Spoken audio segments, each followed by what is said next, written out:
Noticia y noticiabilidad.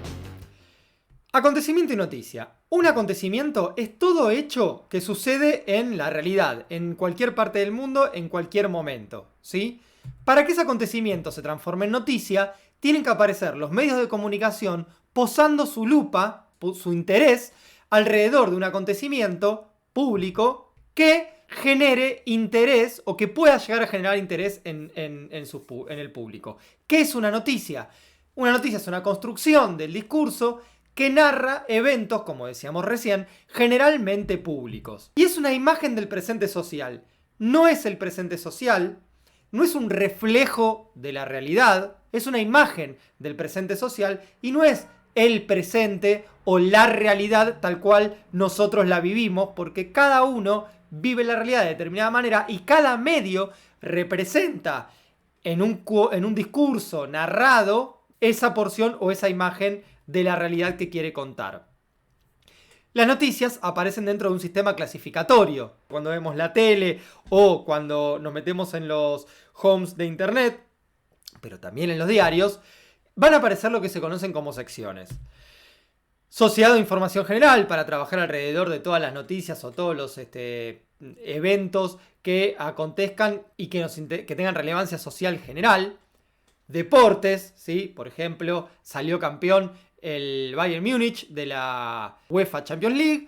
Bueno, esa noticia va a salir en la sección de deportes, no va a salir en la sección de, por ejemplo, policiales, que es otra sección. Economía, otra sección en donde pueden clasificarse las noticias. Espectáculos, esto sucede en los diarios. En la televisión, las secciones son más flexibles y tienen posibilidad de modificarse gracias al último momento. Por ejemplo, si nosotros estamos dando una noticia de deportes generales y justo llega el triunfo del Bayern Múnich, la televisión puede, porque está en vivo, transformar una noticia en un último momento y ese último momento cambiar todo el horizonte de información que hasta ese momento estaba sucediendo.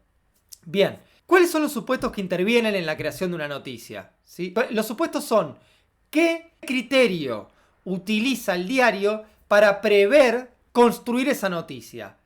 ¿Qué sabe de nosotros o qué intuye el medio que sabe de su público a la hora de escribir una noticia? Uno son los supuestos informativos. Los supuestos informativos son aquellos supuestos que el medio de comunicación intuye que nosotros como público ya sabemos. Por ejemplo, si se habla de la pandemia, en general no se aclara que es la pandemia por el coronavirus, porque todos ya sabemos que es la pandemia por el coronavirus. Si vemos un título que dice Argentina va a producir la vacuna, bueno, ya sabemos de qué vacuna está hablando. Esos son supuestos informativos.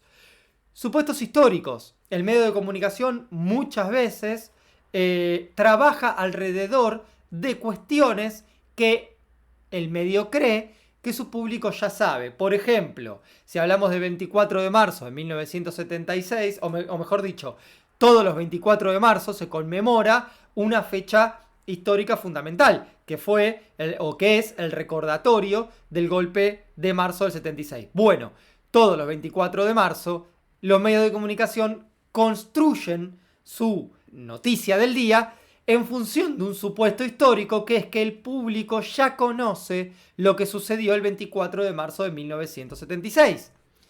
Esto no quiere decir que el público lo conozca, sino simplemente es un supuesto con el que trabajan los medios de comunicación para construir las noticias. Y por último, supuestos interpretativos. ¿Qué quiere decir esto? Bueno, ¿qué intuye el diario o el medio de comunicación? Yo hablo de diario como si fuera una época presente, pero hoy prácticamente en diarios no trabajamos, pero hablamos de medios de comunicación. Los medios de comunicación están conformados por los diarios, los medios online, las radios, la televisión.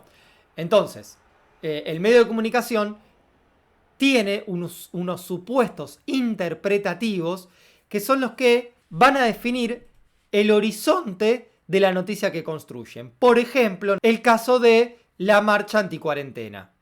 Y entonces, página 12 había titulado La marcha de los contagios. ¿Por qué?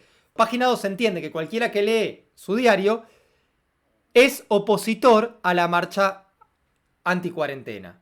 De la misma manera, Infobae, por lo contrario, publicaba la marcha anticuarentena como una marcha opositora. ¿Por qué? Porque interpreta que sus lectores van a leer en clave política de oposición al gobierno, porque el medio de comunicación Infobae es un medio crítico a los gobiernos peronistas, kirchneristas o progresistas. Entonces, en el supuesto interpretativo, en cómo el diario entiende que es su público, también va a afectar la construcción de esa noticia. Pero además intervienen criterios de noticiabilidad. ¿Cuáles son esos criterios de noticiabilidad? El primer criterio que podemos ver es la novedad. Un hecho es novedoso. La marcha anticuarentena era un hecho novedoso en sí mismo, ¿sí? Trae una novedad. El triunfo del Bayern Múnich es una novedad, es el nuevo campeón de la UEFA Champions League. Entonces eso es un criterio de noticiabilidad para transformar un hecho en una noticia. Otros criterios son la imprevisibilidad, el ineditismo y la originalidad. Fíjense que yo acá tomé 4 fotos, ¿no?, del inicio de la pandemia que muestran cómo las ciudades en cuarentena fueron, entre comillas, recuperadas o tomadas por la fauna silvestre. Mientras la sociedad y las ciudades tenían un ritmo vertiginoso de vida, la fauna silvestre no aparecía o parecía que no existía. De repente, los seres humanos se guardan y aparecen imprevisiblemente. Ahí vemos pumas, lobos marinos, monos, cóndores, ¿sí? Entonces todo esto es inédito, ¿sí? Es imprevisto y tiene cierto grado de originalidad. Si ustedes ven las fotos, por ejemplo, la que está ahí el perrito con el pájaro, es original, digamos, por decirlo de alguna manera. Otros criterios son la evolución futura de los acontecimientos. Una noticia se transforma en noticia también si los medios ven que puede tener cierta continuidad en el tiempo y los medios pueden investigar, tenerla todo el tiempo presente como para generar contenido. Podemos decir, por ejemplo, que una noticia que trabaja con la idea de evolución futura de los acontecimientos es el coronavirus, sin ninguna duda. Todos los días estamos esperando qué pasó el día anterior o qué va a pasar mañana. Entonces, es un criterio de noticiabilidad muy fuerte, porque el coronavirus es una novedad, es verdad, es inédito, sí, pero además nos permite construir un relato con una evolución de los acontecimientos que van todo el tiempo generando información. Otro criterio es la importancia y la gravedad del asunto. Bueno, ni que hablar de que el coronavirus es un buen ejemplo, pero también aparecen otras situaciones. Todos los meses aparecen las novedades económicas, los datos de inflación, ¿sí? O puede ser, por ejemplo, la importancia o gravedad, por ejemplo, de una noticia como los aniversarios o el aniversario del atentado a la AMIA, que es una nota que tiene importancia y gravedad, que juega, ahí veíamos con los supuestos interpretativos, digamos, si yo les hablo hoy o les doy el ejemplo de el atentado a la AMIA, ya estoy dando cuenta de que ustedes, de un supuesto informativo, que es que ustedes saben lo que es el atentado a la AMIA, de un supuesto histórico, que es algo que sucedió en el tiempo, hace ya más de 20 años, y es un supuesto interpretativo, que es que en sí mismo entiendo yo que el hecho es de importancia y de gravedad y que ustedes van a entender que ese hecho es de importancia y gravedad. Fíjense cómo cada uno de estos criterios y de estos supuestos se van cruzando. La proximidad geográfica también es un hecho fundamental a la hora de pensar las noticias. Cuando el coronavirus era un hecho de China, se hablaba, pero decíamos, está lejos, China. A medida que fue aproximándose en términos geográficos, pero también en términos de proximidad cultural, por ejemplo, cuando atacó España, Italia y Europa, y después cuando empezó a llegar a América Latina y finalmente a Argentina, la noticia cobró mayor importancia. ¿Por qué? Porque nos involucra directamente. Entonces es mucho más importante una noticia cuando hay una proximidad geográfica cercana que cuando eso es lejano. Otro criterio de noticiabilidad es la magnitud por la cantidad de personas o lugares implicados. Ahí yo puse el ejemplo de accidente, pongo entre comillas, ahí un supuesto interpretativo está jugando, del tren Sarmiento. ¿Por qué accidente? Porque digo, se puede pensar en la idea de crimen social también, en el sentido de que todas las luces de alarma daban que esto podía llegar a pasar porque no había inversión, porque los trenes están abarrotados, porque los trenes son viejos, porque no hay mantenimiento, etc. Bueno, ¿qué sucedió? El accidente en donde hubo 51 muertos en 11. Entonces, ¿por qué es importante la noticia o cuál es un criterio? Bueno, la magnitud y la cantidad de personas implicadas, el lugar implicado, la terminal de trenes. Pero digo, en esos tiempos también, yo me recuerdo que trabajaba y tomaba el tren Belgrano Sur. El tren Belgrano Sur también fallaron los frenos y la locomotora se metió entera, esto lo vi yo con mis propios ojos, en el bar de la estación Buenos Aires, en Barracas. No fue una noticia muy conocida, por supuesto salió en los medios, pero no tuvo el seguimiento que tuvo la tragedia de Once. ¿Por qué? Bueno, porque no hubo muertos para empezar, fue a la madrugada. Porque no hubo una gran cantidad de personas implicadas. Pero si nosotros lo atamos, y acá vamos al supuesto histórico, a una cadena de acontecimientos vinculada a los accidentes ferroviarios, podemos pensar o darle otra entidad a esa noticia. En este caso, 11 fue noticia porque hubo 51 muertos, pero Estación Buenos Aires no fue noticia porque no hubo muertos, aunque podría haberlos habido. Otro criterio de noticiabilidad es la inclusión de desplazamientos, ¿sí? Cuando hablamos de desplazamientos de multitudes de personas, puede ser, por ejemplo, ahí tenemos una foto de las manifestaciones en Chile, o noticias en donde migratorias, por ejemplo, como sucedió en América Latina el año pasado, en donde hubo una marcha por toda América Central hasta llegar a las puertas de Estados Unidos, ¿sí? De gente pobre que huía de la pobreza de los distintos países de América Latina y fundamentalmente de América Central. Eso era una noticia en sí mismo. ¿Por qué? Porque era una marcha que incluía desplazamientos, ¿sí? De gran cantidad de personas con un objetivo. En el caso que pongo para la foto, bueno, nos queda a todos más fresco quizás, fin del 2019, las marchas de Chile. Pero hay un montón, digo, aparece el Ni Una Menos, aparece la manifestación de la Marea Verde, las manifestaciones de diciembre de 2017, en donde hay muchos desplazamientos de personas y eso hace que, al haber una gran cantidad de personas activando, el periodismo tome esas acciones como de interés periodístico.